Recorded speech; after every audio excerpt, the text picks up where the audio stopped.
বিশ্বকাপের আগে আরও একবার চীনের প্রাচীর হয়ে নিজেকে প্রমাণ করলেন এমিলিয়ানো মার্টিনেজ। একের পর এক আক্রমণ রুখে দিয়ে অবিশ্বাস্য এক রাত পার করলেন আর্জেন্টাইন বাজপাখি। যেই ভক্তরা তাকে সমালোচনা করেছিল, কাল তারাই তাকে বিশ্বের নাম্বার ওয়ান গোলকিপার বলে স্লোগান দিচ্ছিল। বিশ্বকাপের আগে মার্টিনেজের এমন পারফরমেন্স নিয়ে বিস্তারিত জেনে নেব রিপোর্ট।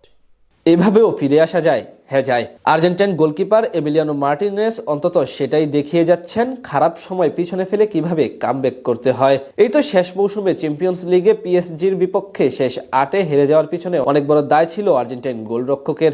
এরপর থেকে ভিলা সমর্থক আর মার্টিনেজের মিষ্টি প্রেমের মাঝে ফাটল ধরে। অবস্থান এমন পর্যায়ে গিয়ে দাঁড়িয়েছিল যে নিজের প্রিয় ভিলা পার্ক ছেড়ে চলে যাবার সিদ্ধান্ত নিয়েছিলেন, যদিও শেষ পর্যন্ত তা হয়নি। এক প্রকার বাধ্য হয়ে ভিলাতে থেকে যান এই আর্জেন্টাইন। নতুন মৌসুমের শুরুটাও খুব বেশি ভালো করেছিলেন সেটাও নয়, অনেকে দেখে ফেলেছিলেন এমির ক্যারিয়ারের শেষটা।